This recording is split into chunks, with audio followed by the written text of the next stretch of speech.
Good morning on this Isru Chag after Isru Chag. The Yaakov Halach Ladarkai. It is time to go on our way, and there's no better way than to put our right foot forward with learning the Rebbe's Torah. We're learning the first Sicha on Parshas Noach, Chelek Chaf Hei. We just started Chelek Chaf Hei. In this Chelek, the Sichas are shorter, on the shorter side. There's 4 of them actually for every Parsha, but the project is doing 2 of them.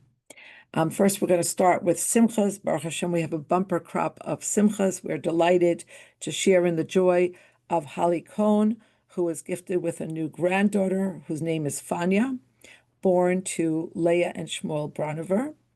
And Mazel Tov to Zisi Raskin, who was gifted a granddaughter born to her children Avremi and Chaya Raskin. And a Mazel Tov to Chaya Sarah Marazav, whose grandson Levi Marazav became a bar mitzvah.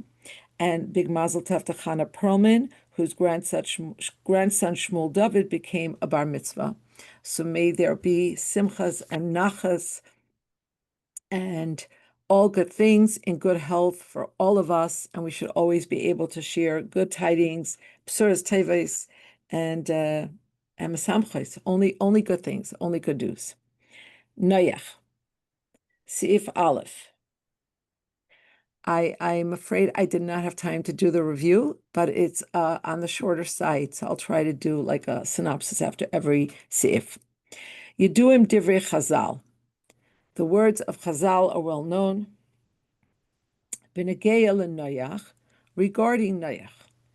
And Chazal speak about the fact shaloi hispalel anshe dereh, that he did not daven for the people of his generation, that they should be saved from the oncoming flood. The Gemara says, Loi boi rachamin al alma. Noach didn't ask for mercy for the world. Delay Moshe Rabbeinu, and this is not like Moshe Rabbeinu, shehispalel oisei egel. Moshe Rabbeinu, as we know, staged the first filibuster and was able to extract forgiveness for the Jews from the Eibishter, even though Hashem had said, I'm going to destroy them. But Noach did not go to bat for the people of the world like Moshe did. Umatzinu bazeh plukta. So we find that there's a argument regarding this idea that Noach did not pray. And the argument is between Rabbi Yehuda and Rabbi Yitzchak. Rabbi Yehuda Omer, Shemasha Noach lo yispalel k'may Moshe, eine inyan shel chisaron, ela hu mishum sheMoshe lo yitala mila b'schusei, ela b'schus avos, b'shah sheNoach kemuvan lo yachol haya litlei tfilasei b'schus avos. So Rabbi Yehuda says the fact that Moshe Rabbeinu did not pray, this does not point to a deficit in his character. It's pragmatic. Moshe Rabbeinu did not rely on his own schusim, on his own attributes.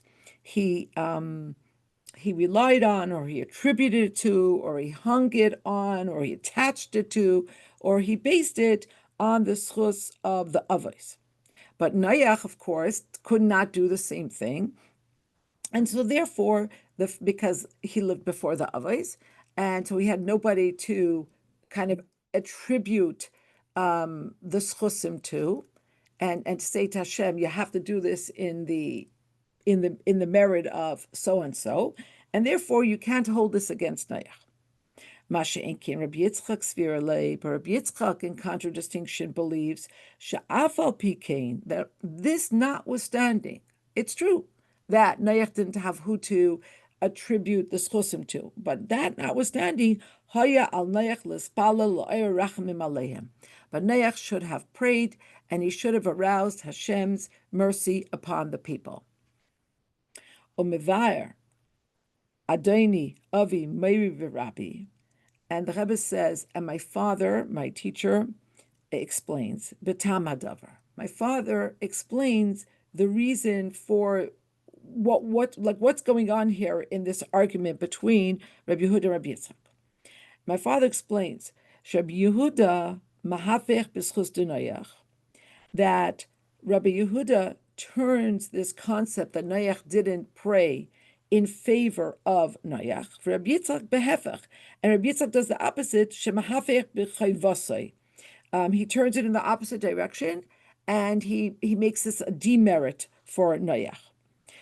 And why is this?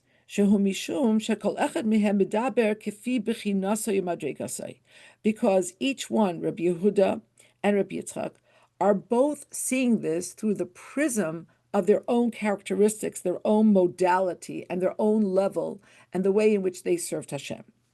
Rabbi Yehuda hu bechinas chesed, v'lachein mahafech b'schosoi k'fi midasoi midas hachesed. Rabbi Yehuda was a man who his avodas Hashem was through the modality of chesed, so he turns this scenario in the merit of Noach. Rabbi Yitzchak hu bechinas gevura, and Rabbi Yitzchak, on the other hand, served Hashem through the modality of gevura, discipline, strength, and therefore mahafech b'chavasei kefi midasei midas hakvura. Therefore, he turns the scenario into a demerit when it comes to Noach, and this is like an outgrowth of the fact that he's the midas hagavura.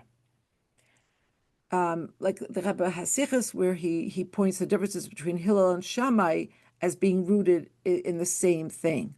That Hillel was the bechina of Chesed and Shammai was the bechina, the modality of Gevura. Aval hadvarim tzrichim biur.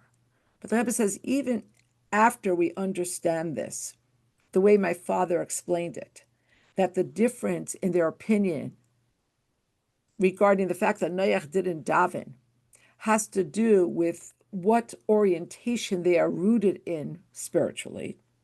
The Rebbe says, but this still is begging for explanation. Why? Because Tzivui HaTorah, because there's a commandment in the Torah, V'haveidanis kol adam l'kafschos, that you should always judge every person favorably. Kimuvam b'pashtos, klal l'chol echad miYisrael. And so it's understood that if this is something that the Torah demands, this is for everybody, not just for people who have a propensity towards kindness. It's a mitzvah for everybody. Even if a person is rooted in gevura, they still have an obligation to judge favorably. And if so, how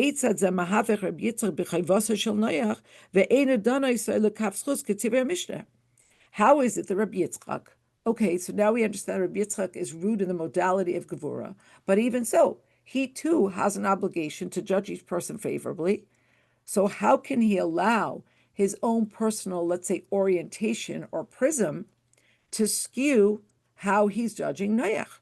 He has an obligation to judge Noach favorably. Okay, so that's the question. The Rebbe gives us the plukta, gives us the argument, maps out who said it, then brings down the explanation from his father, that we will understand the disparity, the difference between these two great minds by understanding what they're rooted in terms of personal characteristics and orientation. And one is in chesed, so he judges Noach favorably. One is in gevura, so he sees this as a demerit for Noach that he did not pray for the people of his generation. But the Rebbe pushes back at this and he says, but we still need an explanation. Everybody has an obligation to judge each person favorably. And so the fact that your neshama is rooted in gevura, well, that doesn't give you dispensation. So how do we understand this? Seif Beis. Now, very similar to the above mentioned disagreement between Rabbi Yitzchak and Rabbi Yehuda, Matzinu gam plukta ala pasuk betchilas parshasenu. We find similarly that there's an argument about the very opening verse of this week's parsha. It says Noach ish tzadek, goimer b'doyreisav, that Noach was a man who was a tzaddik, and then it says, but it was in his generation. And Rashi brings down, Yesh merabaseinu darshim esay l'shvach. There are those of the sages who understood this as praise of Noach, that even though he lived in such a bad generation, but still he was a tzaddik. And kol shekain sheilu haya bedar tzadikim haya tzadik yoser. And they opine that had he lived in a generation of tzaddikim, he would have been an even greater tzaddik. And then there are those sages who explained the same verse differently. They explained it lignai, as disparagement of Noach, that he was a tzaddik lefi doirei hayat tzaddik, that when you compare him to the rest of his generation, he's a righteous person. But that's only when you juxtapose him against the wickedness of that generation. V'ilu haya b'doirei shel Avram lo haya nechshav l'klum. And had he lived in the generation of Avram Avinu, he wouldn't have even made it on the radar. He would not even be considered as much. The gambaze ain't move on. Al derech ha'she'ela nal. So here too, in this difference of opinion, we have the same question as we had above. Kevan shabrei biyadenu im l'dreish l'shevach or l'dreish l'shvach or l'dreish l'gnai, because we have a choice of how to interpret these words of the Torah. Noach ish tzaddik b'doiresav, that there's a caveat in his generation, but you can interpret this favorably, you can interpret this in a more negative light. Madua nemar shekavanas hateri hilevate is gnusa shel Noach. Why would anybody at all even opine that what the Torah wants to do here is tell you something disparaging about Noach? Yisera mizu, even more. Klalhu. The Gemara brings down an axiom, a rule, shafilu b'gnus behemat me'el diber kasuf, and Rashi brings this down also, that the Torah doesn't even talk about a non-kosher animal in a way that's disparaging. HaTorah eina neketes lashon meguna, afilu b'negei lebehema. The Torah doesn't cite a negative, disparaging, disgusting term even about an animal. So how much more so the Torah wouldn't come to be saying something negative about Noach? And if this is so, as hateva b'daireisav rak kidei levatei inishal gnai ades Noach. So once we emerge from this point of departure, that the Torah never speaks negatively, even about an animal, why would there be an opinion that says that the Torah adds a word, goes out of its way to add a word to express something negative about Noach? Where would that come from? So the Rebbe says we might address it in the following way, and we will preface with something that has been explained elsewhere. Sheklal zeh, shehatera eina neketes lashon meguna, amor biyachas lesipurei hatera. That this rule, this axiom, that the Torah seeks, generally speaking, to speak only in positive terms and not in negative terms, this is only relevant to the stories of the Torah. Masha Ein came, but a contradistinction, halacha v'din. But when the pasuk comes to teach a halacha, comes to teach us law, darkai linkait lashon berura, then the Torah doesn't obfuscate, it doesn't use euphemisms, it speaks clearly. Afilu b'makam shadava darish sheyimush b'lashon bilti nikia, shimush b'lashon bilti nikia, even when it necessitates using terminology that we might not want to use because it's too explicit or something like that. But the Torah doesn't obfuscate, because in halacha you need to be clear. Shakein halacha tzricha le'amer bebirur kahira brura, because halacha has to be taught and imparted in a clear fashion. Because you have to try to eliminate, to obviate mistakes happening.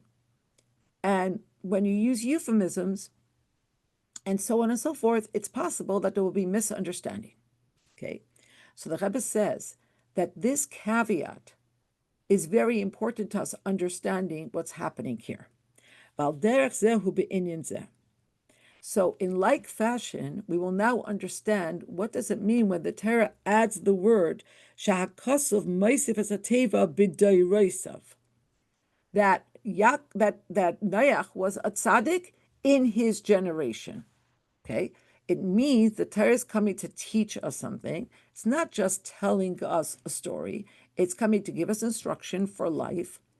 And when it comes to halacha, when it comes to instruction, you have to be very clear. So, I'm sorry, shakasav meisif as a teva b'deresa b'mashma shehi le'echad haperushim l'ganai. So now we need to understand, what does it mean that the Torah adds a word, and the word is b'dai reisav, in his generation, and that leaves open the possibility of interpreting it in a negative way vis-a-vis Noach. And what is this teaching us? Ilmale haya kasav omer gnai haya makim litais b'nageya lahalacha, b'nageya lahanhaga b'poyel. Because if the Torah would not use this term, this disparaging term, there would be possibility for error to occur, for people to come away with a misapprehension about what they're supposed to do in their life. So the Rebbe says like this: Matzinu, b'hanhagas Noach in yonim hamorim shetzidkasei loy haya bishlemus. We find that there are certain things regarding how Noach comported himself which were not 100% righteous. Ve'ilu haya kasuv mitaras Noach ketzadik tamim mibli lo hidiya shezehu b'dei reisav. And if the Torah would not qualify and would tell us that Noach was a tzaddik, but wouldn't qualify that he was a tzaddik in his generation, rak be'erech dairei, only relative to his generation, hayamakim lefarish shahanhaga kizu he anhaga tzaddik tamim. Then we would come away with the mistaken assumption that Noach was a complete tzaddik, and therefore we have to learn to live our lives, model our lives after what Noach did, when in fact there's something that we need to be attentive to. Therefore, it's necessary to speak about something that is the opposite of praise of Noach,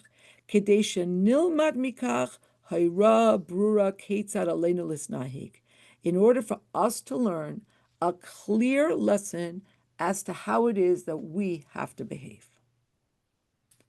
Gimel. So in Beis, the Rebbe is saying that in light of the fact that the Torah takes pains not to speak in disparaging manner even of an animal, so how do we understand the Torah not only saying something that's the opposite of praise of Noach, but adding a word that is understood as disparaging of Noach? So the Rebbe reminds us that this idea that the Torah doesn't use negative terminology or explicit terminology or disparaging terminology is all true when it comes to narrative. But when it comes to teaching us matters of practical application, the Torah is exquisitely clear and will use whatever terminology is necessary in order not to leave room for mistaken conclusions. And so it is here with Noach, that there is something about what Noach did in his life, or didn't do, rather, that we need to be attentive to. And if the Torah would not bring this to our attention, then we might erroneously conclude that Noach was a complete tzaddik, not just a tzaddik relative to the generation that he was in, and that we should copy and paste what he did into our own lives. And this, the Rebbe is opining, would not be what the Torah wants. It's not what the Eibishter wants. Gimel. Al pizeh yesh leimar yisera mizu. So once we understand this, we can understand this more deeply. Shahamechuvan bazeh sheyesh adarshim isa legnai einay sipur devarim idas chisarim bepoyel shahaya etzel Noach. This idea that there is a plukta, that there's an argument about how to understand the fact that Noach didn't daven for the people of his generation. And some interpret this as something negative that he did. But the Rebbe explains that this is not so much a story about a deficit in Noach's life, ela dorshim eisa lignai, but rather the rabbis interpreted this as something negative. Why? Zuhidrasha v'limud lignai avor acherim. They did this for the others, for us, and for all the generations that would be learning the story. In other words, it's not so much about what Noach did wrong, but they interpret what he did or didn't do to teach us. Kedei lahazhira michisaron v'tos be'es limudim eidas Noach. In order to warn us about making a mistake when we learn for our own lives from the story of Noach. Diyesh Leimar, the Rebbe says we might say, Shemasha yesh dor semaisai l'shvach, v'yesh dor semaisai l'gnai, eina machlekes b'negei l'dargas hatzitkus shel Noach. We might understand this, that those that say that this is for his merit, and those that say that this is considered a demerit for him, it's not a machlekes, it's not an argument about his level of righteousness. That's not what they're arguing about. Elamar amar chada, umar amar chada, v'loi plige. One of the sages said one thing, another of the sages said another thing, but they're not actually arguing. Loi plige b'mitzius im tzidkusei shel Noach b'darish l'Avram hayanechshav l'klum. They're not actually arguing about the fact that if Noach would have been in the generation of Avram Avinu, he would not have been considered a great tzaddik.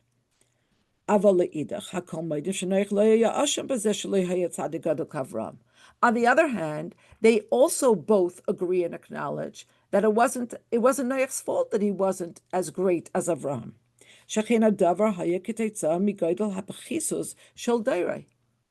Because Noach's deficit, whatever Noach was missing in his righteousness, was due to the terrible degradation of the generation that he lived in. And had he been in a generation of tzaddikim, he too would have been a greater tzaddik. So the Rebbe is saying the argument is not about Noach. They both agree that Noach wasn't as great as Avram, and they both agree that it wasn't Noach's fault. So why are they teaching different lessons, or why are they looking at Noach through different prisms, through different lenses? The difference between them is Mahi Hamatora v'Hamechuvon Shel Hisafas Hakasuv Ezateva B'Daireisav. What they are ruminating and what they're arguing about is, why does the Torah use that qualifying word B'Daireisav in his generation? And why doesn't it just leave it as saying that Noach was Ish Tzaddik? L'chad man da'amar shvachu. So according to one generation, this word is coming to praise Noach. Uba kasav l'shabeach as Noach. That by saying bidai reisav, it's coming to say, oh wow, look at this. Irrespective of the fact that he lived in such terrible times, which led Hashem to destroy the world and completely reset the world, irrespective of that, he was still a tzaddik. So according to one, that's what the word b'day reisav is coming to tell us. Uleidach man da'amar. But on the other hand, the other opinion is Ratza hakasuv lahazhir. The pasuk wants to warn us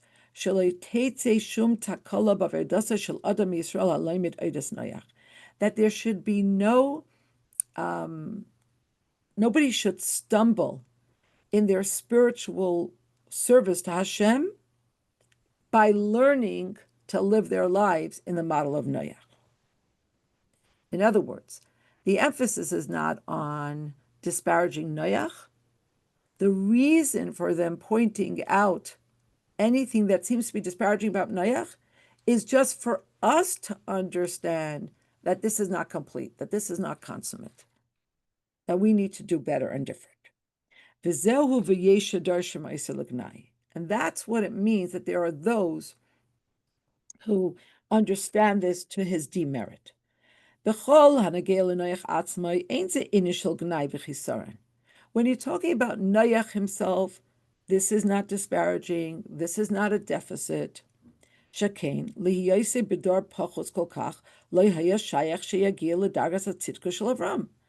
Because of the generation that he was in, it was such a lowly generation, it was not possible for him to reach the level of righteousness that Avram Avinu had. Ella,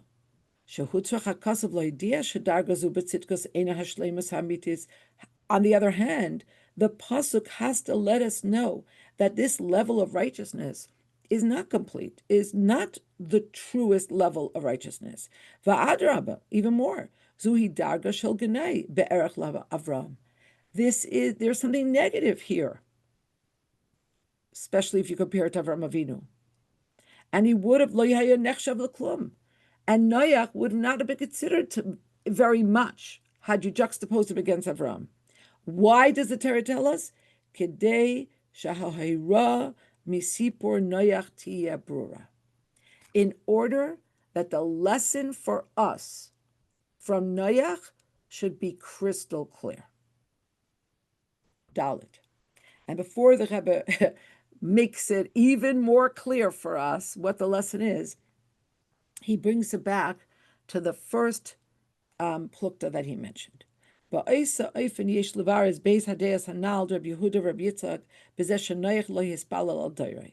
And we can explain the argument between Rabbi Yitzchak and Rabbi Yehuda and Rabbi Yitzchak about Noach not praying for the people of his generation in similar manner.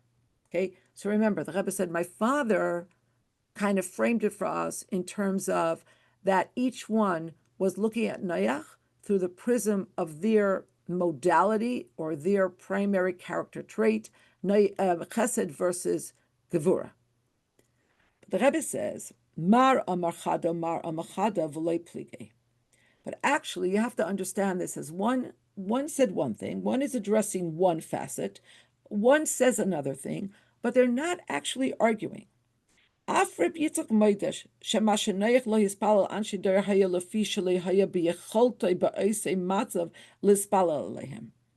Even Rabbi Yitzchak, who seems to be indicting Noach that he didn't daven for the people of his generation, he also agrees that it wasn't in Noach's capacity to do so. In that situation, Noach did not have capacity to pray like Avram Avinu did.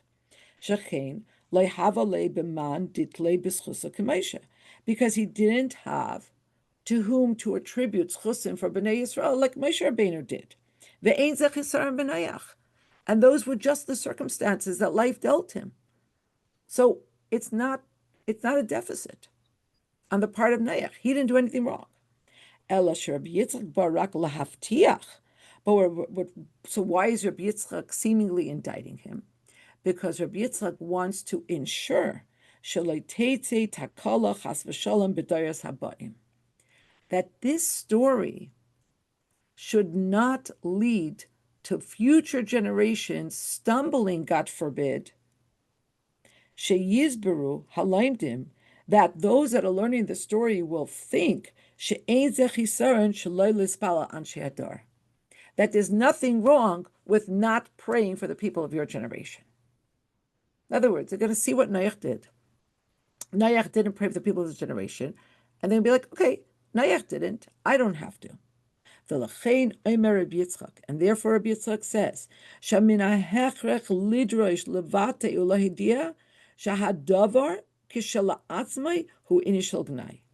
therefore Rabbi Yitzchak felt compelled. He felt compelled to explain it this way, to express. And to Laidia means to help me, somebody to be my dia means to chaya. Praise. Inform? No, to inform, yeah. No, yeah. Inform us Oh, that yeah. Inform. that the thing itself, not praying for people of your generation, is an initial gnai. It's a negative thing. Even though by Noach, it couldn't be a different way. Those are just the circumstances. But generally speaking, not to daven for people of your generation, that's a negative thing. Shekain tzarech adam l'shtadel b'chol ha'ifanim ha'efshariyim l'spalel u'levakesh rachamim al zulasni. A person is obligated to try and to utilize any and all possible ways to pray and to ask for mercy for somebody else. I mean, there's so much here, but we know that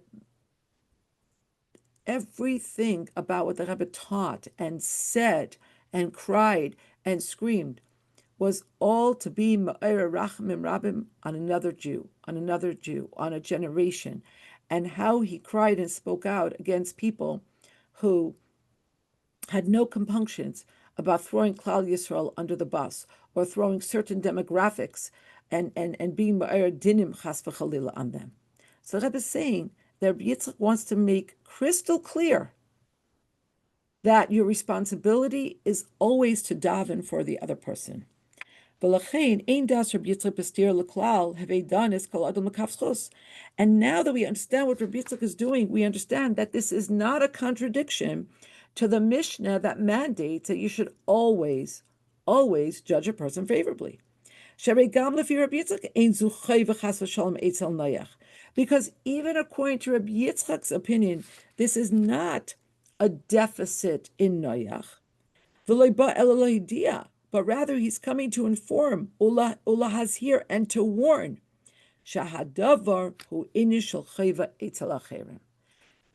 that this kind of behavior would be considered a deficit. Im loy nasir shanhaga kazu ba'efen klali shall iba kashas rachim al anshe adar he built ritzuya.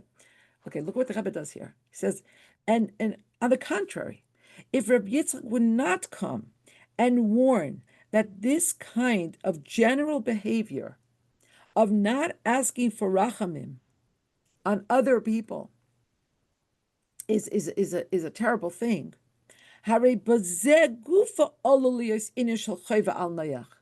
This itself would lead to a deficit in Noach.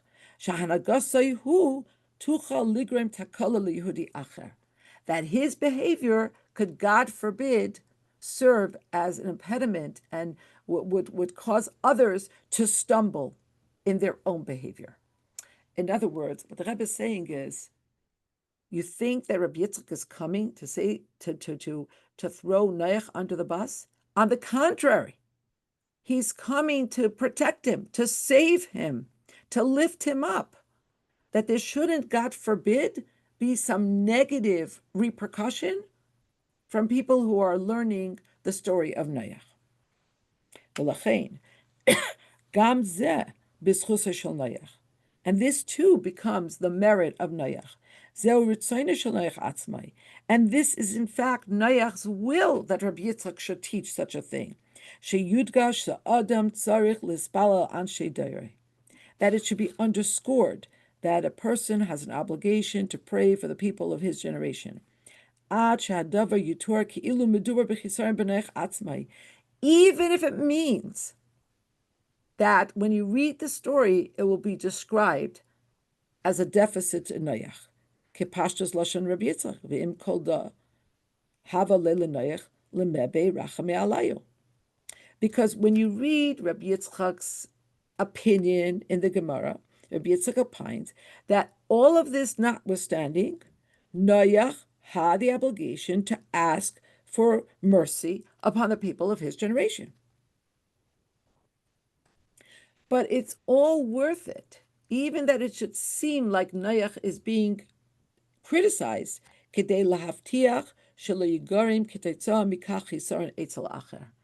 order to ensure that there should be nothing negative that comes as a result of this for somebody else. Now, let's take a look at footnote 23. Al derech mashin is bar. The Rebbe says, and this is like what has been explained in a different sicha. Behetem shenemar b'seif perek bracha. What we find Parshas bracha, what we find at the end of Parshas Zos HaBracha, that the Torah says v'yifku b'nei Yisrael. The Torah says v'yifku b'nei Yisrael. And Rashi and others explain that this term B'nai Yisrael Hamadgish Milas Aaron al Moshe, that this underscores the greatness of Aaron over Moshe.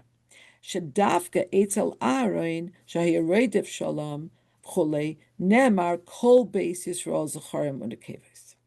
Okay, that by Moshe Rabbeinu it says V'yifku B'nai Yisrael. And this kind of underscores that it's said differently by Aaron. It says Kol Beis Yisrael, both the men and the women. And this underscores the fact that Aaron would run after people and try to make peace and so on and so forth. De l'chayra, ech matim, lichtoiv al derech ma'alasai, al dvar ma'alasai, shel Aaron legabe Moshe b'psukim elu shebehem medubar al dvar istalkus Moshe madgishim ma'alosef shel Moshe. The Rebbe says, seemingly, why would the Torah use terms that would allude to something that seems to be shining a light on Aaron's greatness when what we're talking about here in the Torah is Moshe's greatness? So you're kind of chiseling away at Moshe's greatness by lifting Aaron in this way. Ella. So look what the Rebbe says. Ella, but rather, Moshe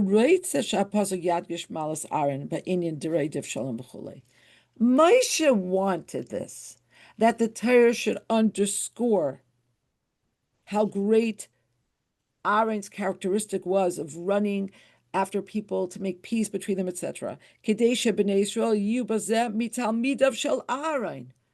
Moshe wants that Bnei Yisrael should be students of Aaron, they should do the same thing. Dafka. They should be like him, Dafka. Lo yilmedu manhagas Moshe. And in this respect, they shouldn't learn from the behavior of Moshe.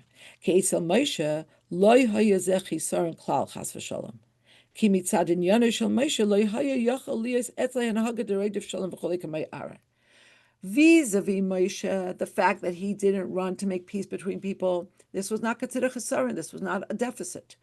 Because of who Moshe was, in other sikhs, Rebbe explains that the inyan of Moshe is emes. Moshe emes v'tayrasai emes. So it wasn't his inyan to go to somebody and say, you know, your wife really, really loves you and really wants to reconcile with you, and then go to the wife and say, you know, your husband really, when that wasn't actually what was going on at the time. It wasn't the inyan of Moshe. And it's not a chesaron for Moshe. But Moshe wanted, in the psukim surrounding his greatness and his departure from this world, that Bnei Yisrael should learn to be like Aaron in this inyan. So even though for him it wasn't the right thing, mikol makom ratza lihizoher shanagasei leitikrim chasashalom chisaron etzel mishuhu. So for Moshe, it wasn't the right thing, but he wanted to make sure that this wouldn't cause a problem in later generations, that people should act like Moshe in this respect and not like Aaron. Now we're going back in the last page of the Sikha to the Pnim, to the Sikha itself. Val yedei ha'hedah she'anahagas Noach hi inya shel chayva she'al yedei zeh hinei b'nei hadoros haboim misnagim ba'ofen acher mispalim al anshe hador. So by Rabbi Yitzchak informing us that what Noach did is a deficit, and through this teaching the future generations that they must pray for the people of their generation. Harei zeh gufa mitakin es ma shehichsir Noach b'poel. This is not just, see what the Rebbe is doing here? This is not just instruction for later, but actually it is retroactively fixing what happened in the time of Noach. Even though practically speaking, his generation, he could not effectuate this, but safe,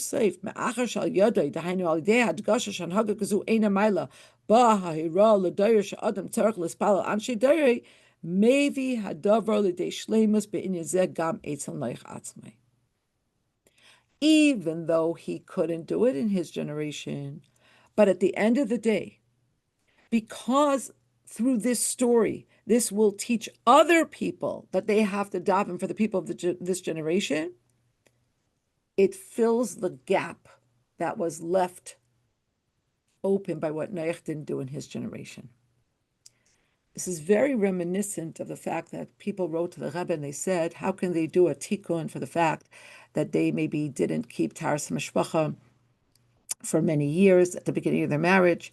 And very often the Rebbe would say that the tikkun is that they should teach others Taras Mishpacha, that they should teach others, that they should speak to others, that they should raise awareness about this.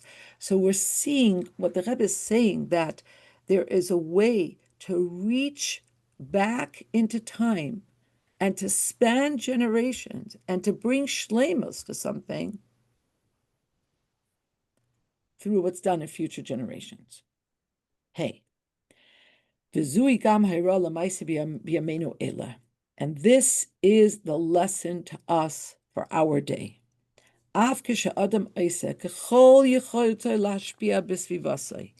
Even when a person feels like they've done everything they can to impact and to influence people in their surroundings, al anshe daire, on the people of their generation.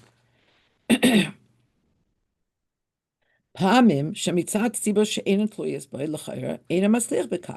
are times where, because of circumstances that the person does not have control over, they don't feel that they're being successful in their work of influencing other people around them. And then a person might come to the following conclusion in their own heart. I did everything I could do. I have saved my soul, meaning I have fulfilled my obligation. I tried. I did everything I could. They might come to the conclusion that I've done everything in my own Yirah Shamayim, in my own Avodas Hashem. I've served Hashem properly, and I've also done everything I could for my surroundings. Hu asa b'shleimus. I did it as completely as I could. Elamai lo yitzliach. Ein zeh chisreinai. So despite their best efforts, they were not successful, but it's not their problem. It's not their deficit.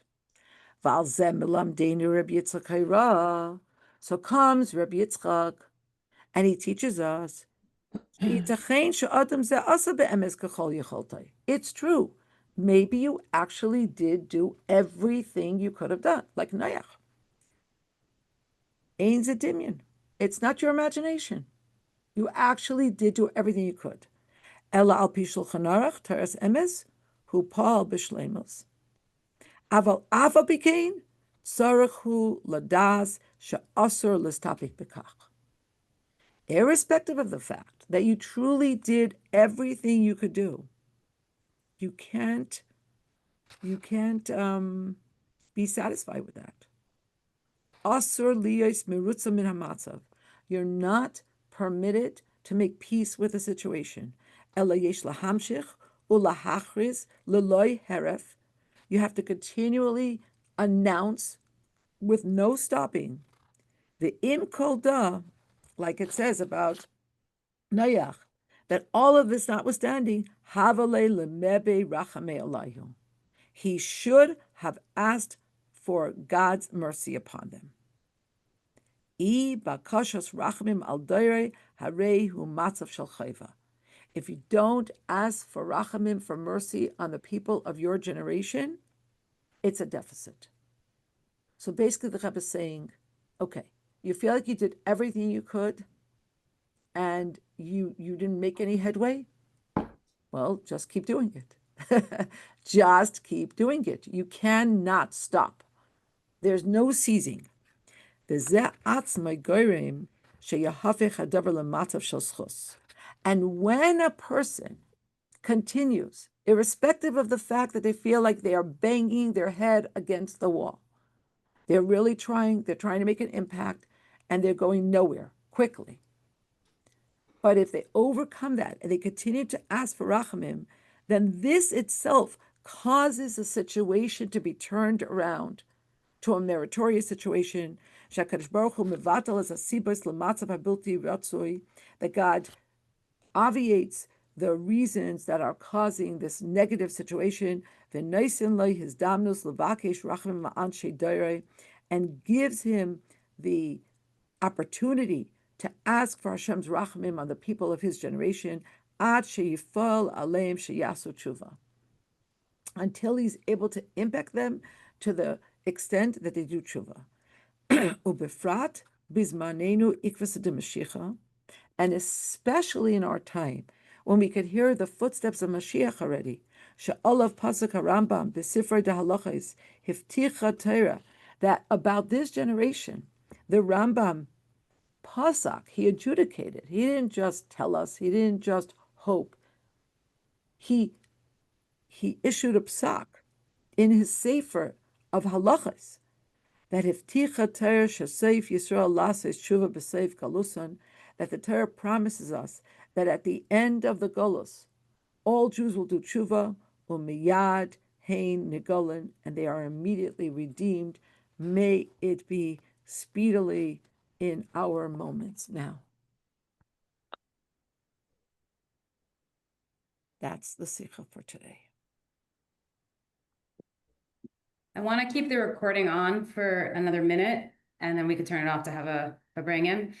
We are, by we, there's a small committee, and it's not as hard to be on as you might think. Just ask.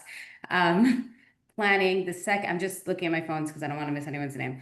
Planning the second annual Project Lakute Sichos Women's Shabbaton, which is really exciting. And I'm going to tell you who's on the committee right now, so I can tell you who we is. Anyway, let's see. There's me, Holly Cohen, Joni Tansky, Nachami Silverberg, Rivka Slonim, Sarah Morozov, and Vivi Durin. And we did it last year. It was amazing. It was by the oil.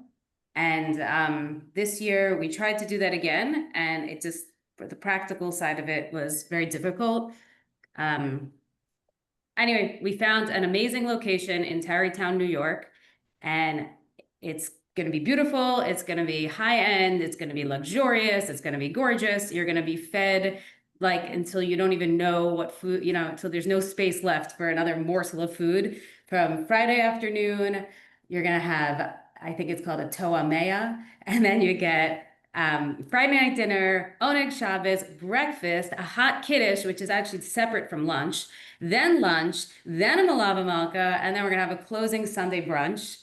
And we're going to be all together, a beautiful facility. Tarrytown, New York is like a half hour from Monsey. Just to give you a parameter where that is, it's near the Tappan Zee Bridge. And we are really excited about it, and would love everybody to join. So we did post in the chats a couple places. We don't have the full registration page up yet, but we do need to get an accurate sense of pre-registrations so that we can actually take a bite and put down a deposit with the hotel. That's the scary part. So I know that you're all in it with in spirit, but we also need people to actually be in it, with their goof, the goof gashmi. What's the date? Oh, thank you. By the way, I saw Hindi last night. That was really fun. So hi, Hindi. So the date I came home after 2. Oh, wow. The date is January 11 to 9 in English. I should tell you the Hebrew date. Rivky, do you know the Hebrew date? I'm looking it up. Okay, I'm looking at the calendar. It's in Tavis. I think it's the 22nd. So let me just see here. The 20th of Tavis to the 22nd. Chav Aleph, yeah. Chav Beis, yeah. I just want to also just make a heads up. This is like not the most fun part of the announcement, but last year when we did the Shabbaton, it was heavily subsidized by Project Likutei Sichos. So we really paid just a fraction of what it actually cost. Abnormally subsidized. Yeah, this year we actually don't have a subsidy. So we are asking people just to pay for the cost. That's it. The charge isn't so small. It's, you know, it's $650, but that is the cost. It's not being, you know, fluffed up with anything. We have, you know, all of our guest speakers are paying for themselves to come, and they also aren't getting paid for their services. It's really just everybody coming together and making a beautiful Shabbaton. And believe it or not, doing it in the hotel actually was less expensive than renting beds and bringing in a private caterer at the oil. Believe it or not, when you don't have another organization paying for everything, it changes the dynamic a little bit. But And nonetheless, nobody will have to walk in the cold, right. And everyone will have a bathroom. their And own. you know, we're not going to have Rivky's son unclogging toilets in the middle of the Shabbaton. That may or may not have happened last year.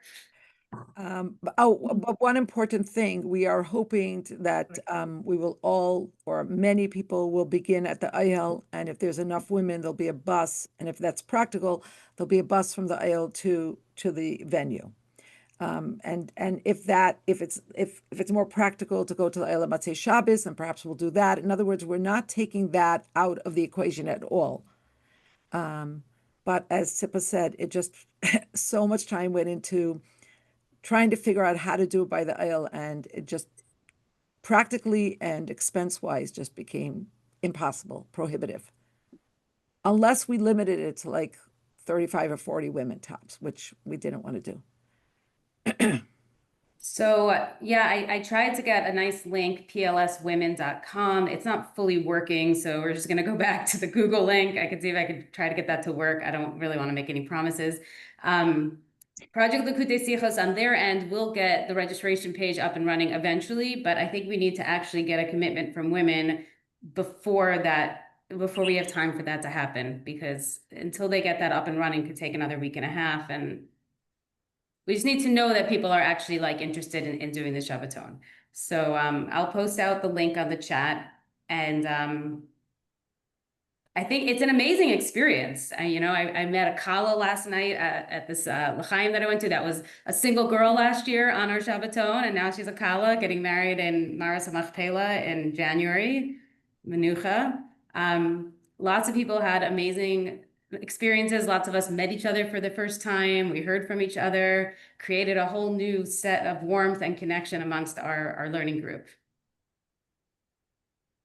I'll just underscore why it's important for people to sign up on the pre-registration. You might think like that seems unimportant or just another unnecessary step.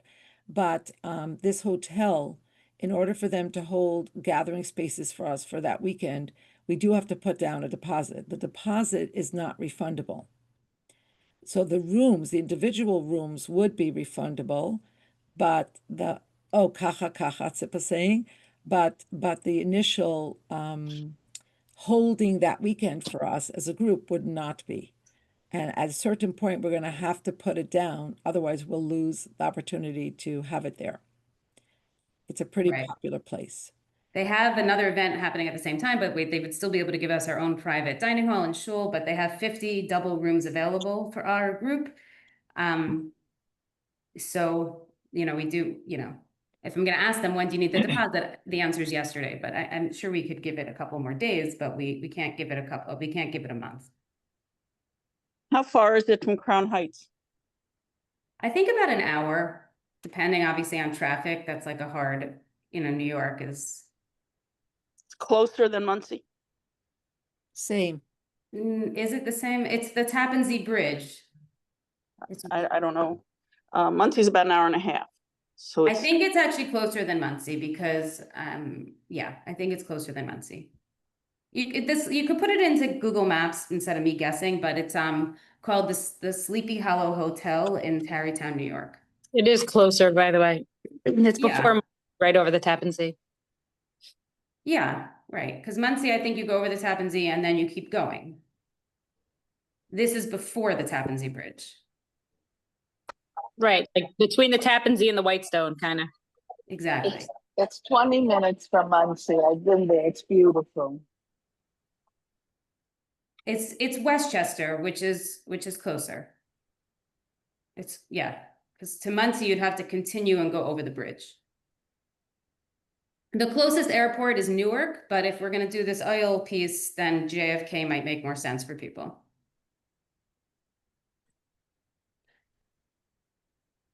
Newark is closer than JFK? I believe so, but I'm not, I mean, I did look it up quickly. Probably like 5 or 10 minutes, like not such a huge, if it Oh. is, I can't imagine that it even been that close. So if anyone's listening on the recording and not in our chat, you could try going to plswomen.com. Hopefully that link will work. If not, reach out to someone, we'll send you a better link. I think it works better without the W's. We are going to, I hope that Project Likutei Sichos will send out an email on our behalf to everyone on their list. And we'll really actually at this point, for the sake of efficiency, if everyone that is in the chat could pass it along to whoever they think is interested. I reached out to a few women that I've met in other circles that enjoy learning, and they were really excited about it. And they're not in our chat, they're not in our group, but it's a Shabbaton for any woman that appreciates learning the Rebbe's Torah. I think that's the baseline that makes the most sense, at least to me. Rivky, if you want to. Nothing to add on that. You don't have to be part of any this, that, the other thing.